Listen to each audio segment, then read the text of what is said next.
Greetings. My name is Barbara Yates, and I'm President and CEO at Think Small, and it's my pleasure to welcome you today to our Small Talks breakfast discussion. We're doing okay here? Right? Okay. Through our Small Talks, we're inviting key leaders and community partners to participate in important conversations impacting early learning, along with our own staff experts in the field. This is the third Small Talks event in our series that Think Small has hosted. Our first event in this series focused on the word gap and how early conversations impact a child's life. And the second event highlighted Think Small's parent-powered texting program with a discussion on how to turn everyday moments into early learning experiences. And today we're looking at social emotional strategies for a more inclusive child care program. And before I go any further, I want to thank Hallie Q Community Center for co-sponsoring this event and for accommodating us this morning. And I'd like to thank the St. Paul and Minnesota Community Foundations for supporting this important work in the early childhood field and for participating in the conversation with us today. Now, I'm very pleased to introduce today's moderator, Jonathan Palmer. Jonathan is the 6th executive director in 89 years of the Hallie Q Community Center. That's right, they were founded in 1929. Open to all and serving the Summit University neighborhood and the wider Twin Cities metro area, Hallie Q Community Center serves as a multi-service hub that provides programming in early childhood education, youth enrichment, basic needs, and senior programming to the community. Would you please join me in welcoming Jonathan Palmer?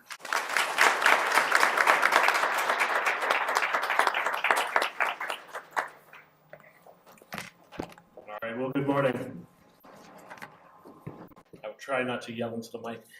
I am very pleased to welcome you all here to the center, and thank you, Barbara, and everybody here for joining us today. Today we're going to focus on our attention on alarming national statistics of preschool expulsion, the effects on children, families, and the community, and new trainings and strategies to help support social emotional development.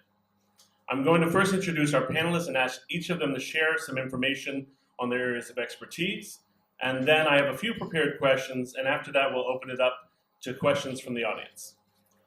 First, I'm going to just go ahead down the line, introduce each one of them, then we'll come back and we'll give them a chance to talk a little bit about themselves, about their work. So first up is Cisa Keller, is the Senior Vice President of Early Childhood Quality Development at Think Small. Cisa has over 15 years experience in the early care and education profession, which includes the former Director of Government and Community Relations with New Horizon Academy, and as an adjunct professor in the BA Child Development degree completion and MA-ED ECE at Concordia University. She was a founding member of the Minnesota's Futures Early Childhood Coalition, served on the executive committee of the Mini Minds campaign, and is presently a member of the Caring Kids Initiative Advisory Group, the St. Paul Promise Neighborhood Advisory Board, the MNP3 Design Team, MN Birth to 8 Work Group, and the Financing Teacher Quality State Advisory Committee. CSI.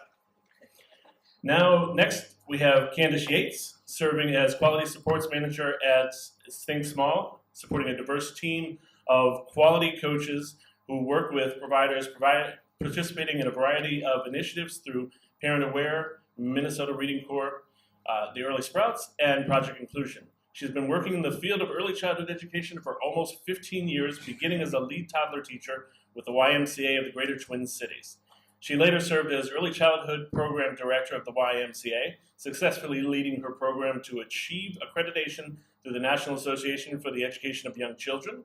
Candace also provided leadership and training association-wide to the area of curriculum development and implementation. She had the privilege to be a part of the indicator evidence team for the newest parent-aware quality documentation portfolio and serves as the coach champion, providing ongoing feedback for DHS regarding the parent-aware process. It's Candace Yates. Next, we have Takara I'm going to butcher your name, Hennegaard, look at that. She works as an associate program officer for the St. Paul and Minnesota Community Foundations, was a former Ron McKinley Philanthropy Fellow. She drives community investment through the Foundation's Management Improvement Fund, the Diversity Endowment Funds, and the Building Community Capacity Grants. Takara brings 19 years of diverse nonprofit experience to the St. Paul and Minnesota Community Foundations, in addition to her master's in nonprofit management from Hamline University. Takara's insights benefit from exposure to many issue areas, including education, arts, housing, and homelessness. Takara. And last but not least, certainly, is Angie Gettle. She is the Director of Educational Programs at Hallie Q Community Center and has played a key role in transforming the educational program since 2011. Angie brings a wealth of directorial experience from the private sector and brings this to bear in working towards the growth and continual improvement of early learning services. As Early Learning Director, Angie led the path to national accreditation and a 4-star Parent Aware rating, all while achieving more than tenfold growth in enrollment across all age groups. Crucial to Angie's approach is her providing the tools for Hallie Q families to thrive in a whole family multi-service, culturally appropriate context. Angie has consulted with numerous peer groups and organizations, including the Greater Twin Cities United Way. That is Angie. So, now that I've read through all the bios and given you a paragraph on everybody, I'm going to let them go back and just talk a little bit about their work, give about 5 minutes around what they do and what kind of things they like to focus in on. So, we'll start with Cisa. Wonderful. Is this on? Okay. So I'm super excited to talk about this subject today. Again, thank you so much, Jonathan, for my wonderful introduction.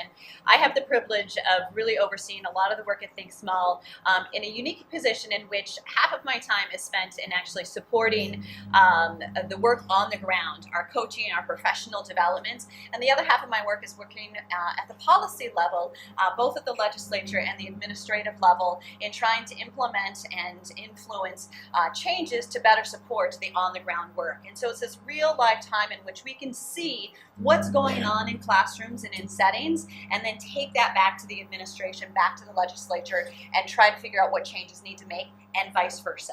So I'm really privileged to have that opportunity to do that work.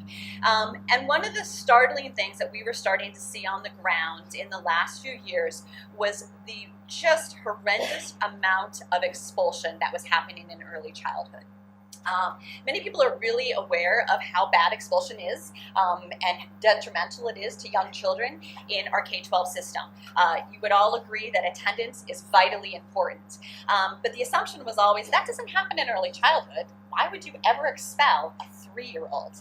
But as studies were coming out, as research was coming out, what we actually found was not only is it actually happening in early childhood, it's happening at 3 to 4 times the rate that it happens in K-12. I just want to say that again. It happens 3 to 4 times the rate that it happens in K-12. That is a horrendous number and something that we should all be very aware of. As you dig into the data more, what you find is disproportionately, this really affects children of color even more, particularly our African American boys. And so for Think Small, this was something that we just felt like it needed to be addressed immediately. So this was kind of national statistics research that was coming out. And then the thing that kind of sealed the deal for us was a study that recently was released by Yale University. And what it showed was it actually did a study on early childhood program folks from all sorts of settings, school-based settings, childcare, Head Start, the full gamut. And what they found was that all of those teachers, there was a significant amount of implicit bias that was happening, regardless of race, regardless of gender, and regardless of setting. It was a really interesting study, and I really encourage you to read that study. We're happy to share that with you.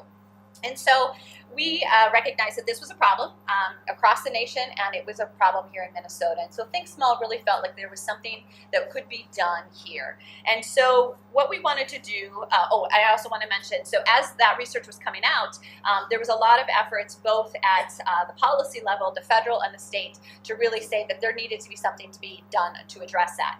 For example, much of the policy that we do around the Child Care Assistance Program, which is kind of a foundational piece of legislation that influences how we implement early childhood in the state of Minnesota, at the federal level, it was recently reauthorized after about 25 years. And in that reauthorization, there was a lot of language that was put in place to really support what we call family-friendly policies. And it was really around trying to address this issue of expulsion. And so now that that has passed, and so states are trying to grapple with what does that look like in our states. And so Minnesota is currently working with what is their role and what authority do they have to really influence child care providers in this area of expulsion. So we've got research, we've got some administrative things going on at the federal and the state level. And so Think Small really felt like we had a role in trying to be part of the solution. So we knew what the problem was, we wanted to look at the solution. And where we felt like we had some really good expertise were in two areas. One, we wanted to make sure that everybody was talking about expulsion the same way. In childcare, very different from some of the other programs, it is a market-based system.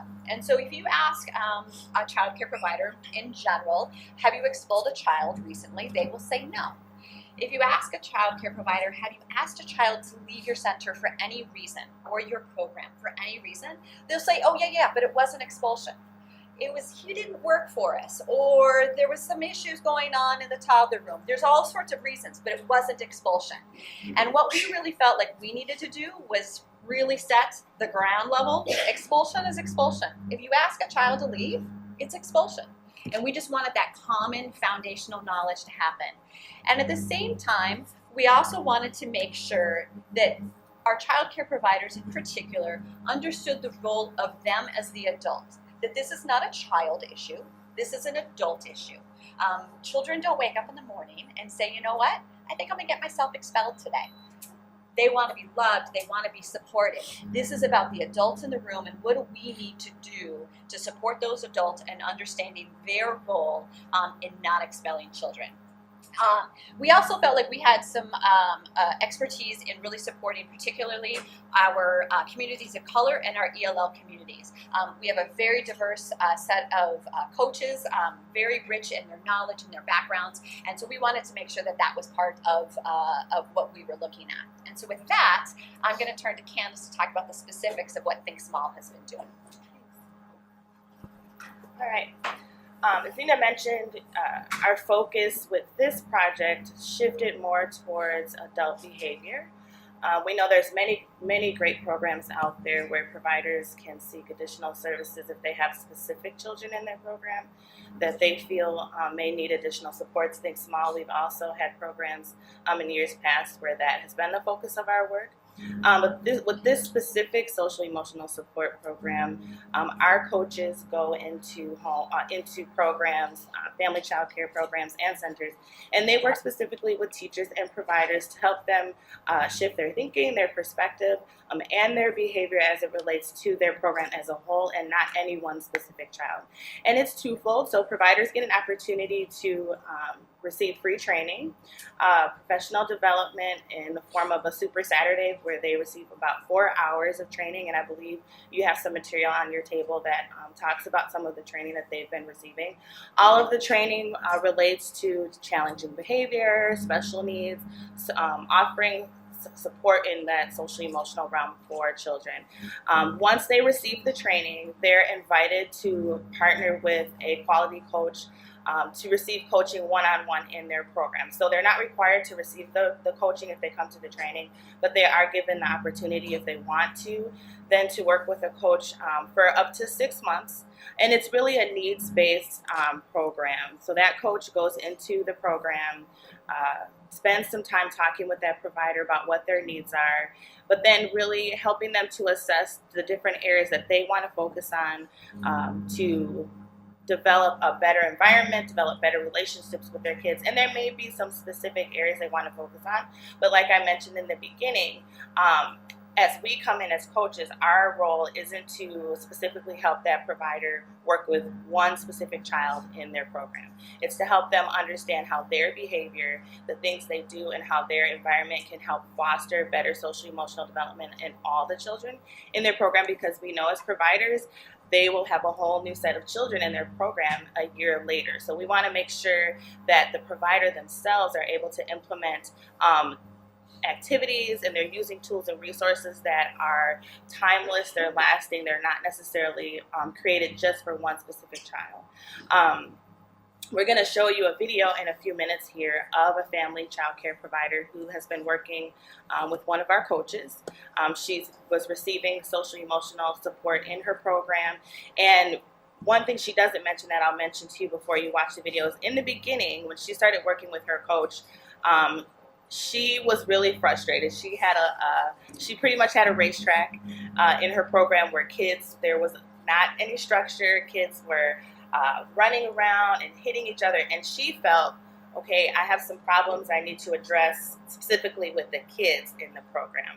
But when her coach came in, one of the things that she helped her to understand was by making simple, practical changes in your environment, implementing some simple activities, you can see change in your program. So they rearranged the environment, they introduced some visual supports, and over the course of the 6 months, she saw dramatic changes in the interaction between her children, her interaction with her children, her level of stress. Parents were able to see the difference in how children were interacting with their program. So I want to point out that sometimes as a provider, it's hard for them to see where the change is going to come from. And so a coach can go in and help them implement small, easy, practical changes that really have a great effect on the children in their program. All right, and with that, I think we're going to go ahead and roll the video. Children attending this family childcare program in Crystal, Minnesota are talking about their feelings. Look at these faces and just tell me how you feel today. With each other. You feel proud. Whoa, she's a proud girl today. And with their teacher, Shirley Toby. Let's work with each other today and be able to respect each other's feelings. It's all part of a daily routine to strengthen their social and emotional skills. Well, that social piece is a big piece. We used to talk about it, but having the visual to see, the kids are able to identify what's going on with them. The technique was introduced to Shirley as part of Project Inclusion, a Think Small program which combines classroom training and one-on-one coaching. The goal is to build the skills of early childhood professionals so they can anticipate and address children's social and emotional challenges. We're putting it on the adult who's caring for the children to be able to change their own behavior so that they can adjust when they're caring with the kids. So when we address what's happening in the whole program, that trickles down to everybody. Nobody's being singled out as, oh, that's just Johnny or Sally being bad right now. Other suggestions from Coach Nina Sutton have been reorganizing Shirley's play area and creating a place for alone time. It's been amazing being a part of this project. Being taught how to navigate that road to bring the kids over to where you want them to be a place of inclusion, I think it was very helpful. And if a child is not following the rules, Shirley believes in working closely with parents. Let's talk with mom or dad, find out what works at home, find out what works here, blend the two, and see how we can pull that child over the hump. Children need to learn how to problem solve. Project Inclusion helps providers figure out how to do that for their kids. I think if adults know different ways to work with children, it makes them feel competent and confident. So they're not using an expulsion policy to get rid of a child. When so-and-so is upset, they hit. Well, we need to figure out why they're hitting. The child is communicating something through their behavior. Maybe we can fix it, okay? Because if you put them out, they're going to go to another home or another center. It doesn't help them. It's just making them to travel from one center to another. And it's not good. Which is why Project Inclusion aims to keep kids in one spot. That's the other key for these kids, is that they need to feel like the adult that is caring for them understands them and has a relationship with them. Something that is definitely working for Shirley. She's figuring out how to teach children, you can come to me if you're feeling sad, if you're feeling frustrated. You can talk to your friend. She's letting all of the children in her care know that by using the different emotions, the different words, that everybody's working on it together. And the thumb, thumb, thumb. That was really great, and I wish we had a section for alone time here in the office. That would be really great. I'm going to go over now to Kara, talk a little bit. So my name again is Takara Henniger, and I work for, let's see, I'm a bit short here. Yeah, I work for the St. Paul and Minnesota Community Foundation, and that also supports F.R. Bigelow Foundation as well as the Mardag Family Foundation, and then over 2,000 non-charitable organizations and donor-advised funds. So we do grant making in all areas, and really sort of the overarching value is responsiveness to community issues as well as responsiveness to community solutions. This, for us, is a definite issue in that the number, again, disproportionate amount of kids of color who are being asked to lead programs, that is a marker for one of our foundations, which is around racial equity. We really want to make sure that every child in the community has the opportunity to have high quality education, has the opportunity to have opportunities and the resources they need to grow and to thrive. So for us as a funder, it made sense for us to partner and to fund in this area. I'm not going to take up too much time because another part as a funder is that the expertise lives within our community. The expertise lives within the people here up on the panel who are doing this work every day, and we want to partner along and, again, help invest in solutions because ultimately the end user here is the children, and we want to make sure that all of them feel welcome in this community, all of them have the opportunities that they need in order to thrive. So, Wonderful. Thank you, Takara. And we're going to go over to Angie Gill. Hi, thank you for coming. For us, we started here, and one of my staff was the one that came to me and said she wanted to participate in this program. We already had established the culture of not sending kids home because of behavior. It was up to us to find out what the child needed and to build relationships in order for them to be able to communicate with us and find out what was happening. But it was a very stressful situation, you know. You can only imagine. The staff were stressed, and the culture in early childhood education was if a child cannot stop screaming or kicks or throw something, then we can call mom and they can take him home. And I didn't believe in that. I truly believe that we needed to make sure that the child understood that regardless of the behavior, we needed to work it through together and stay here. None of my staff felt that that was a very good policy to have because they were the ones dealing with the children. So we worked together. We went to a Think Small training, and that's where we found out about the project inclusion. And 6 of my staff attended, and 3 of my staff came with that flyer to me and said, "We would love to participate in this." And I said, "No problem. Let's try it." They have it has been such a nice, eye-opening and rewarding experience participating in this project. We have not only seen the children grow, the staff, but the families. The parents have really, they come into the building, and it used to be where they would come in and they would pretend like they were on the phone because their child, they were going to get the parent talking to them about the behavior. So the parents would be on the phone and kind of ignore us and just leave. And now they make sure that they hang up the phone, come in, talk to the teachers, ask the children, how was your day? So the relationships that they have built with the staff is so positive and so rewarding.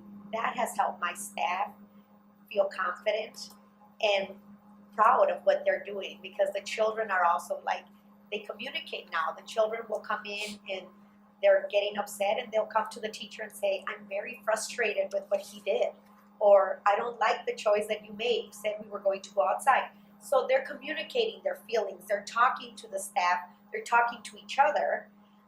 And don't get me wrong, we still have children that come in and we have to say, take a deep breath, relax. But all those skills and tools have been given to us through Think Small with this project inclusion. The fact that our coach comes in and observes the classroom and makes changes or suggests changes for the teachers about how the room will be more productive and how we're going to meet the needs of every individual child, it's a little bit calm. The kids are actually learning. They're having fun. they're interacting with each other. It's not kind of like controlling chaos, and that's how we felt. We were controlling chaos every day. Now it's the kids are picking and choosing activities, they're moving around like they're supposed to do. So we truly believe that this program not only helps the children, but it helps us as teachers to really start looking at the whole picture and the benefit of the program for the whole family and building positive relationships. Angie's also employed a lot of those in our staff meetings, so we've dramatically reduced the number of managers biting each other as a way of communicating with each other. Next up, we're going to do a few questions I'm going to ask the panel to address, and then we'll go out to the audience. So I'm going to ask you to hold your questions until we get to the audience section. That'll give them a chance to speak and talk a little bit about the topics that they have.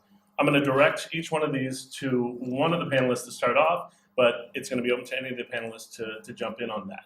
So my first one is going to go to Cesar. And you talked a little bit about this, but what is the perception of expulsion in early childhood?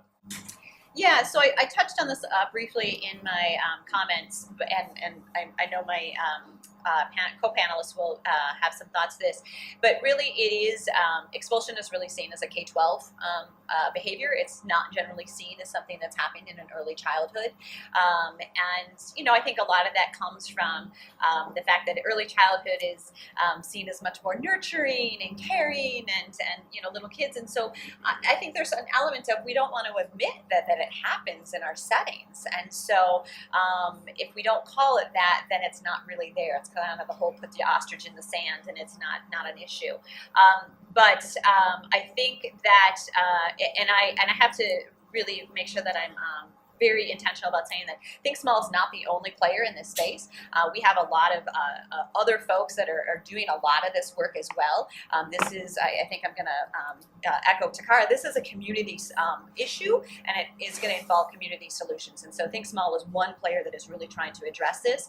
And I think as we are all looking at trying to make sure that we call it expulsion, the more we use the words expulsion and define what expulsion is, one thing that in the coaching model that we do, you know, there's a checklist and all sorts of things we do, but one of the elements, one of the end things we want to have is that there is an actual defined definition of expulsion for that program, and there are defined steps that have been articulated not only to the staff but to the parents. So if expulsion is going to happen, these are the steps that are going to be taken for that to happen.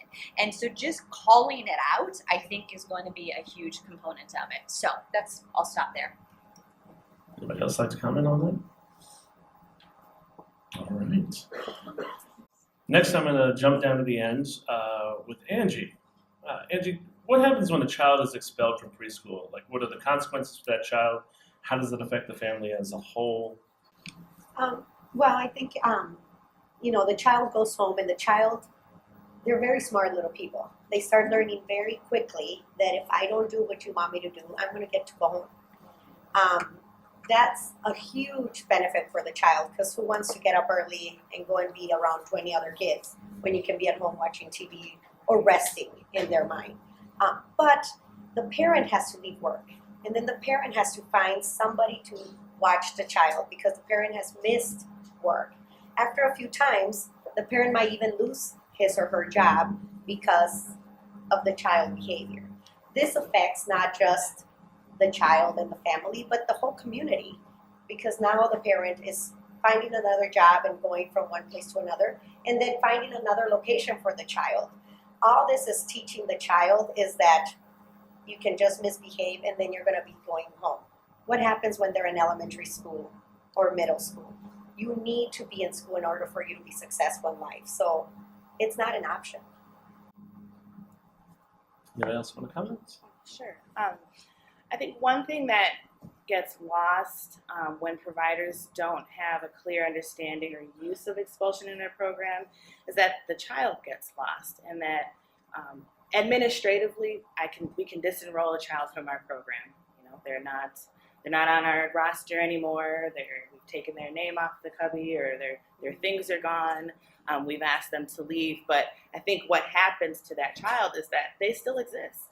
and that affects the child. And like Angie said, it affects the family, where then when they have to find new care for the child, it creates a gap, it creates a wall between that parent and the next provider, because they don't want their child to experience that again. So it causes that parent to not share, not be as open with the next provider about their child's experience in their previous child care program, even though, you know, if that child does start in that program, some of those issues will probably come out. And I've seen it in my own experience where there were some red flags, but I've had families that, nope, everything was fine. We just decided to move them, and a couple months later, you know, we start to notice some things, and then some comments are made from the parents where they say, well, at the previous program, X, Y, and Z happened, and then the light bulb goes on. Oh, so it's almost like you have to play catch up and clean up to establish a different relationship with that family, because they didn't feel like they could trust anyone because of what happened in that previous situation. So that was a big eye-opening thing for me, to remember that when we expel children out of programs, they still exist. They have to go somewhere else. They still have this experience with them. Their families still have this experience with them. And that then there has to be a process to get through that so they can be successful in their next program too. I think in addition to you saying they still exist, that challenge of behavior hasn't gone anywhere. I think at this age, the age appropriate is thinking about age appropriate ways to deter these behaviors, because the kid is going to go somewhere else and it's going to happen over, and it might happen over and over again. And again, it's impacting that family. That family is having to find a different child care provider. It impacts that child throughout maybe the duration of their life. And also what you're showing them is maybe that they're disposable. So it sounds like we need to take a more holistic approach, not just of the child, but of the family and the impact, and of the industry. Is not look at other centers as being different, but as part of a connected whole. Yes. All right. I'm going to go over to Candace now. Candace, relationships seem to be at the core of this discussion. Teachers, children, parents, administration, but environment is a factor as well. Can you talk about some of the classroom strategies and tools put in place after the training or after receiving the coaching? Sure. So when providers attend the training, they also walk away with literature to help solidify what they learned in the training, and also to help develop plans that they can implement in their program should they choose not to work with a coach after the training. But once a provider does choose to work with a coach for that 6 months of training, that coach's job is really to first and foremost establish that relationship with the provider.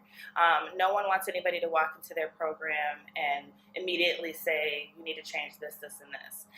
But their first job is to establish a relationship with that provider, get to know them, get to know how their program operates, and who their children are. And really go from there and establish what are the needs, what do we need to change. So providers who receive coaching, they do then have access to additional resources. If you saw in the video, Shirley had some visual aids in her hand, so her and her coach put those visual aids together to use in her program. She had things on her wall that her coach made for her, but then she also was able to purchase maybe some sensory items, sensory toys to put in her environment to help support those social-emotional needs. So it's really based on what the provider needs, but the coach is able to go in and observe and offer suggestions as well for the provider to add to their environment. And I just wanted to mention, I think it's, we really want to emphasize what coaching looks like. We commonly call it coaching. The official term is actually relationship-based professional development. And as Candace said, the entire thing is based on the relationship between the coach and the provider. And it really is this supportive relationship between these two professionals in which the coach is coming in and acknowledging all the wonderful things that are already happening. There are really great things that are happening in every program, and we want to actually take the time to stop and notice those things and then say, you know what though, we're all about continuous improvement. So let's together figure out what is our journey to take you to the next level. What are the steps that we can take now? And then when I leave, I'm going to leave you some additional things, and maybe you're going to come back in 2 years and we're going to build on that again. But it is really through this relationship-based professional development with this eye on continuous improvement. Anybody else? All right. Takara, I'm going to come back over to you now. When talking about funding, most of the time you want to be able to show measured results. Can you talk about some of the struggles when looking at changing adult behavior and or social emotional development in children? So just a baseline of sort of what my role is at the foundation is really, there's 3 different foundations, 3 different boards, and when grantees apply, we typically have about between maybe 300 to 400 applications in different areas every grant round. And my role is really to go before the board and even before that step to really walk with the grantee all the way through. And so having outcomes is a having outcomes is a relationship deal. That's the way I look at it, is having measured outcomes that are realistic, being mindful that it's a process, being mindful that we fund all the way from birth all the way through senior programs. So learning is a lifelong thing. So process really does matter, and relationships take time. And ultimately, what, again, especially with this project, the end user is the child. I think another piece of why we wanted to fund this too is also the learning that happens with the adult. I think that there's an assumption that maybe the adult got some social emotional learning as well when they were younger, and that might have not been the case. And so again, it's an opportunity for them to get some of those things that maybe they don't have. And it's an opportunity, maybe they have kids of their own. They can go home and take some of what they've learned and take it into their own homes. It's really about the community for us. And so when we're thinking about measured, it's really maybe broadening it and going beyond just a quantitative, but also qualitative in the process itself. I would imagine it's somewhat looking at some of the intangibles that, you know, when you're working in that setting, you can see the change in the parents and the children, but you can't really put into a report 15 more smiles than, you know, yesterday kind of thing. So a challenge, of course. Can I say something? Please. But I think one thing you can say is how many providers have actually gone through, and I think that is something that y'all have measured, is thinking about how many people have actually gone through, how many providers, and how many kids that they are actually touching. I'm going to open this up to all the panelists, not directed at anybody specifically. How are inclusive trainings affecting teacher and parent relationships? It's really been an eye-opening for me. I think the relationships have grown so much, and when I first started, we would offer conferences for the parents. We would have a pre-post conference, and then we have conferences twice a year, and we would not have parents attend. They wouldn't sign up for it. Now we have to have conferences for up to a week, because we have so many of the families that want to sit down and talk to the staff. It's not only the staff sharing the child, where the child is, and assessing the child, but it is also kind of like teaching the parent new tools and new strategies. So the parents now want to meet with us so that we can discuss some of that, the tools and the skills that we have learned through the project inclusion, so that they can take it home. So, and the staff feels it's such a rewarding feeling, and you see the staff now when we have a child that is brand new, and now we have the parents that do come to us and say, you know, we've been kicked out of 2 other places, they will not be able to attend kindergarten. I just want to give you a heads up before you enroll, but my friend said that you guys do something different. And I'm like, well, we can always take a chance. I'm not guaranteeing anything. But now the parents are even being honest when they come in and enroll with us. And then now we know how to start adjusting our schedule, making changes for the classroom, rearranging the daily routine so that we can meet the child's needs. So instead of sitting down and looking at books right away, it's kind of like, let's sit down and do some breathing exercises. And then after that, we can go and find activities to do, whether it is water play, Play-Doh, but it's more of the child's choices as to how they're going to start their day. So would you say, okay, please, go ahead. I was just going to say, I think the training gives the teachers and the providers neutral, judgment-free vocabulary, so that when they're having conversations with parents, they can characterize the kid's day and the behavior without the judgment. So instead of a parent coming in to pick up their child and hearing the words, "Your child had a bad day," the teacher can be more specific. They can describe some of the behaviors, but then they can also share with that parent, and this is what we did, and this is how your child responded to it. Here, let me give you some tangible information and resources to take home, and you can try it too. And vice versa. It helps the parents then to talk more. It gives them words. It gives them vocabulary, even to use with their children. It helps them to talk to their children about their behavior, because young children really don't understand good and bad. That's very abstract and vague for them. So the more that you can describe, the more you can give them something tangible and something actual visual, the more they'll respond to it. And I think that really strengthens the relationship between a teacher and a parent when they have the words to say to each other.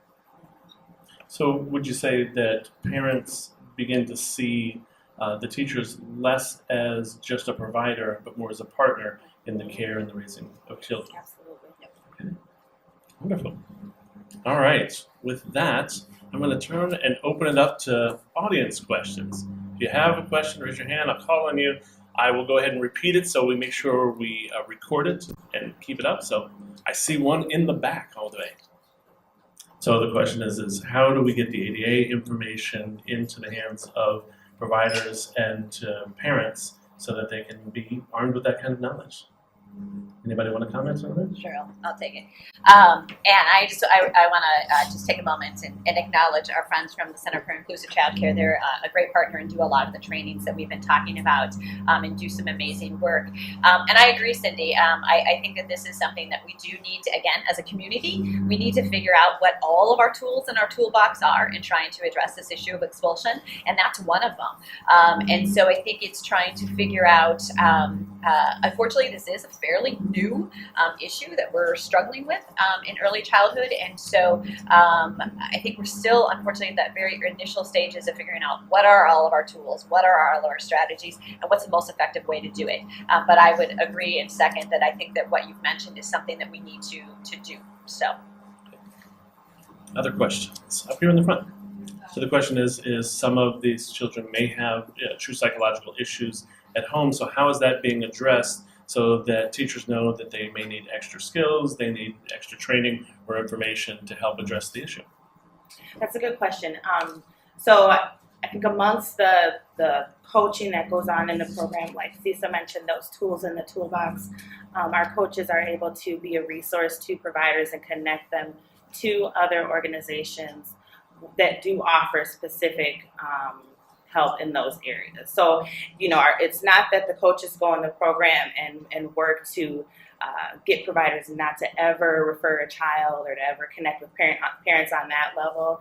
It's just that this project, the focus is on adult behavior, but in the midst of those conversations and coaching that might happen with the provider, if they do express a desire to do more for a specific child in their program, then our coaches are able to offer them additional resources and refer them to the proper community organizations. And that's one thing we see with some providers is that some of them just don't know the variety of organizations that are out there that are there available to them. So that's a great opportunity that they have to work with a coach who is this wealth of knowledge and resources to say, hey, here's, you can call CICC and someone can come out. You can get resources from Help Me Grow or in other places. So we definitely do have some of those situations come up sometimes. go ahead. And we also have, because of this training, we have partnered a lot more with other resources to where they can come and observe some of the children after we have done the training and we have done the coaching and room arrangement and all that. And if we still continue having some of those stressors for some of our children, then we do go to the St. Paul public schools to have them assessed and so forth. So we are working together with other resources in the community to help the whole family. And I just want to add one other part to that. We've touched on it a little bit, but part of the coaching is helping the provider in being able to have more authentic conversations with families. And so particularly in this situation, this is one of the most challenging conversations you can have with a family, that I think your child might benefit from some additional help. And doing that in a non-judgmental way. And so some of our coaching is just helping the providers to be able to have that conversation, because we actually can't go to that next level without the parents involved, which we would want the parents very much involved. So I just want to add that. We're in the back. So the question is, if you're advocating that there is never any reason to discontinue programming for a child. No. I think, like Cisa mentioned first, that we want to make sure that providers have a very clear understanding of what it means to expel a child, and if they don't have a policy in their program that outlines the steps that they would take if they felt they needed to expel a child, that they're able to articulate that to their families. Because we do know that there are times where a provider is going to make that decision, and again, we want to make sure that they're empowered, but that they're also working with the family to make that transition as smooth as possible.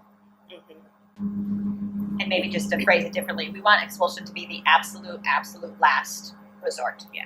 So. And that touches a little bit, Cisa, on what you talked about at the beginning, where people, when they do that, they're not recognizing it necessarily as expulsion. When they're sending them home or removing them from the thing, saying they just didn't connect, but it is an actual expulsion. So that education piece is really important. Over there. So the question is, do you have best practices in that area as you're leading up to those steps and making expulsion that last step? I think it's more of helping the provider understand the definition of expulsion. The best practice is going to be a little bit different for each program, but I think having a very clear understanding of this is what expulsion means. When you ask a family to no longer bring their child to your program, you are expelling a child. And then what are the steps that you're going to take? Are you going to have a 2-week policy, or is it going to be a month? You know, what are those specific policies that you want to have in your program, and how are you going to share that information with your families?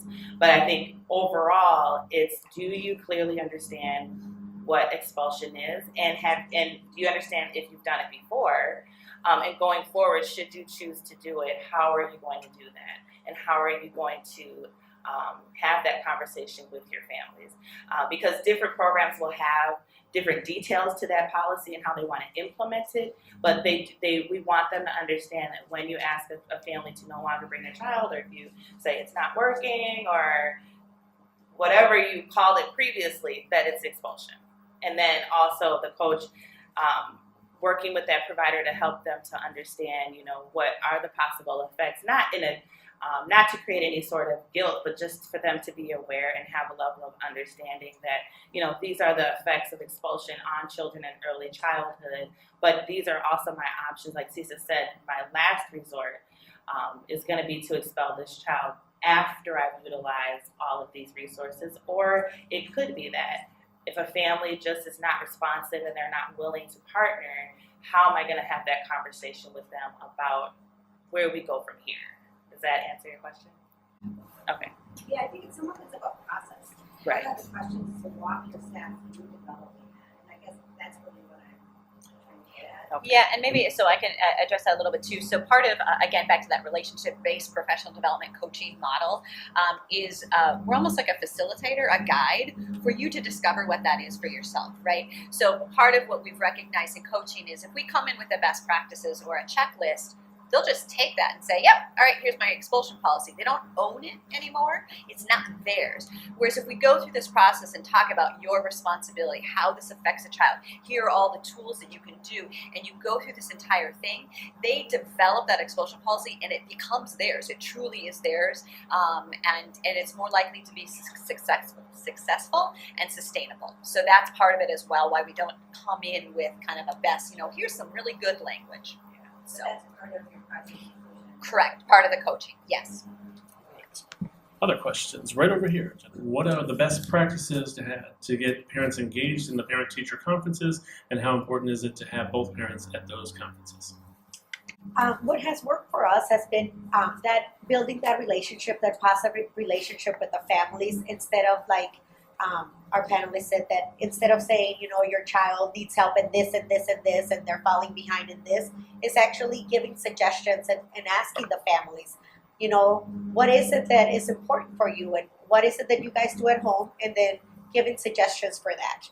So a lot of it is more, the conferences are more a conversation between the families and the teachers, having resources available for the families as to how, you know, because when they come to us worried whether their child is where they're supposed to be, or are they learning what they're supposed to do. But if we give them suggestions as to what activities they can do at home and have that ready for them, then it gives the parent the power to actually have that control over their child's academics. So that's one of the things that has worked, is the teachers' new style of conferences has been more informational and resources available for the family so that they can participate in conferences more openly. Would you say it's going to vary from family to family based upon the number of parents in the household, the job situation, that whether it's important to have one or both there? You know, it all depends on the family dynamics. One of the biggest things that we also do is that we offer conferences throughout the whole day. And I know it's not ideal, but a lot of our families work later at night. So we start conferences as early as 7 in the morning when we open. So we offer those options for the families. We also offer some of them on weekends, you know, so that the families can attend while we have an activity going on, whether it is you know, our Halloween party or any event. We'll say we're going to be here on Saturday from 9 to noon if you want to sign up for that. So as a childcare provider is also offering more options, especially to meet the needs of our community parents and the hours that they're available. All right, we've got time for just one more question. So right up here in the front. The question is there an alternative so that if a child is expelled, that you are able to get another shot with that? I don't think I quite understand. You mean after the child leaves, or? Well, I don't know what the word expelled means, but say you're expelled. Okay. Is there another program to pick up that person? Okay. Well, in early childhood, it's really up to the family. So if a child is expelled from the program, then most of the time that work is left to the family to try to find. The younger they are, if they get expelled, isn't that going to create a larger problem? Absolutely. So wouldn't that be a good program? Right. So the program that we're discussing right now. Yes. So it would be good for providers to do everything they can to keep a child, but we do know that there are situations where a provider is going to choose to expel a child out of their program. But I think one of the things that we encourage providers to do, even if you do find that you're going to expel a child, it's okay to have a conversation with that family and assist them in the process of finding a new place. I think there's kind of a stigma attached to expulsion that once I decide that this child is no longer going to come to my program, that I have to completely sever the relationship with the family, but you don't have to. So within the program, as providers are receiving coaching and they're working through establishing better practices, the goal is for expulsion to be the absolute last resort. But if they choose to expel a child, we also encourage them that you can still grow that relationship and maintain that relationship with the family and even support them through the process. And I'll just add, there are, so as Candace said, the early childhood program settings, it really is up to families to choose. Minnesota really holds true to the idea that it's really up to families to figure out what's best for their child. Whether it's program type or duration, things like that. We do have quite a few resources that are available to support families. There's individual programs. We have folks in the state that actually you can call up and they can help actually navigate that system for you. So there are resources. Families aren't just left to themselves, but it is ultimately up to the families to figure that out. And what we want to address is that we don't want to put that burden on the families multiple times. We would hope that they would be able to do that once, and that child is able to stay in that program until they go on to kindergarten. So, yeah. I think just gathering up a few of the questions. I think the process and is there another option for families? We fund, as a funder, we fund also rural Minnesota, and the answer maybe no, there isn't another option for them. It might not be a readily available option for them to send their child somewhere else. So that might mean that they have to figure out an alternative, and it might not be a safe alternative for their children. And I think towards process, I think it's about accountability too. I think when you have to set up a policy, you have to think about it. I think you have to really think through whether or not it is actually a situation in which a child has to be expelled. Are you frustrated? Are you upset? So when we're talking about changing adult behaviors, are you upset? What's going on? Is it the actual child? Is the child doing childlike behaviors and your frustration, and that's the alternative that you're moving to? So if you create a process in which you're walking through the steps, it really adds accountability. And I think that's great. All right, with that, I want to thank you all for being here today. I'm going to turn it over to Barbara to wrap it on up.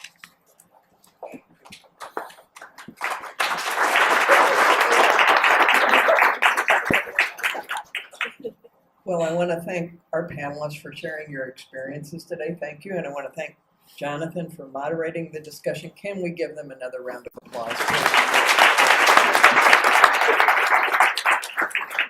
Now, Jonathan and Angie have offered to take us on a short tour of Hallie Q. Brown. So if you are able to stay and do that, I encourage you to do so. Our next small talk is Tuesday, March 27th at the Wilder Center. And we'll be looking at the Legislative Auditor's Report on Early Childhood Programs in Minnesota. Jody Hauer from the Minnesota Office of the Legislative Auditor's Office will provide an overview of the report, and our panelists will include Diane Halsey from Think Small, Representative Jennifer Loon, Erica Moss of Close Gaps by 5, Kelly Munson from the Minnesota Children's Cabinet, and Senator Melissa Wicklund. We hope you'll be able to join us again in the spring. Thank you very much.